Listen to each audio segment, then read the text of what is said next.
Kakinada bus stand వద్ద గల రైతు బజార్ వద్ద ఏఐకేఎంఎస్ ఐఎఫ్టియు సంఘాల నాయకత్వంలో రైతులు పెద్ద ఎత్తున ధర్నా చేశారు.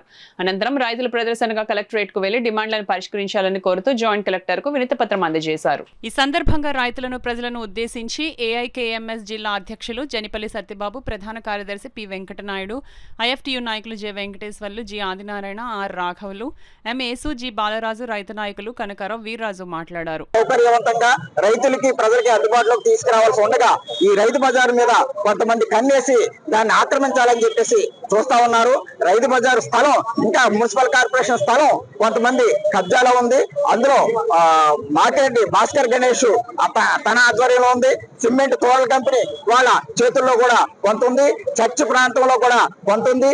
ఇవన్నీ కూడా బయటికి తీస్తే మరింత విశాలంగా రైతు బజారు తయారవడానికి అవకాశం ఉంటుంది. ఏదో కుక్కను చంపాలంటే పిచ్చి కుక్కని ముద్ద వేసినట్టు భాస్కర్ గణేష్ 93 కులాల ఐక్యవేదిక పేరుతో బ్లాక్ మెయిల్ రాజకీయాలు చేస్తూ ఈ రైతు బజార్ నుంచి ఇక్కడి నుంచి ఎత్తించేసి తన స్థలం దీన్ని ఆనుకుని ఉంది కాబట్టి రియల్ ఎస్టేట్ వ్యాపారం చేసుకోవడానికి కుట్రలో కుతంత్రాలు సాగిస్తా ఉన్నారు. దీన్ని సాగనము అని చెప్పేసి మేము హెచ్చరిస్తా ఉన్నాం.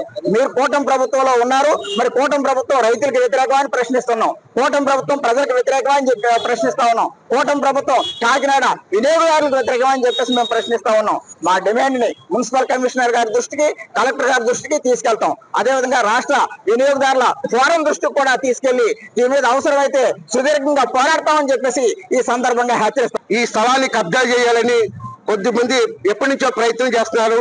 క్రైస్తవ మతం పేరు మీద కొంతమంది ప్రయత్నం చేశారు. షాపులు ఆక్రమించి 4-5 షాపులు వాళ్ళు తీసుకుని ఈ ఖాళీ చేయించాలని ప్రయత్నం చేస్తా ఉన్నారు. ఇది వాళ్ళ ఆటలు సాగక మళ్ళీ కోర్టుల ద్వారా ప్రయత్నం చేస్తున్నారు.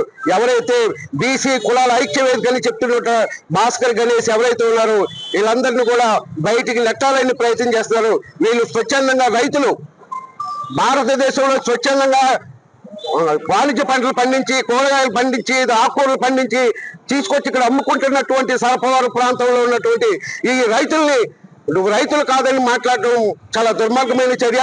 ఈ చర్యను మేము తీవ్రంగా ఖండిస్తున్నాం. వెంటనే గణేష్ భాస్కర్ ని అరెస్ట్ చేయాలని ఈ సందర్భంగా ఉన్నటువంటి కూటమి ప్రభుత్వంలో ఉన్నటువంటి భాస్కర్ గణేష్ ఎవరైతే ఉన్నారో ఆ భాస్కర్ గణేష్ ని తక్షణం అరెస్ట్ చేయాలని చెప్పి, రైతు బజార్ని ఇక్కడే కొనసాగించాలని చెప్పి, ఈ యొక్క రైతులు బ్రతుకుతున్నటువంటి వాళ్ళ యొక్క జీవనోపాధిని కూడా దెబ్బతీసే విధంగా అనేక బెదిరింపులకు, అదిరింపులకు పాల్పడుతున్నటువంటి భాస్కర్ గణేష్ ని తక్షణం అరెస్ట్ చేయాలని చెప్పి, రైతు బజార్ని ఇక్కడే కొనసాగించాలని చెప్పి, రైతు బజార్లో పోతున్నటువంటి సుమారు 200 మంది రైతులు, ఇతరత్ర కార్మికులు అందరికి కూడా రక్షణ కల్పించాలి, వాళ్ళ జీవనోపాధిని కాపాడాలని చెప్పి మేము ప్రధానంగా డిమాండ్ చేస్తా ఉన్నాం.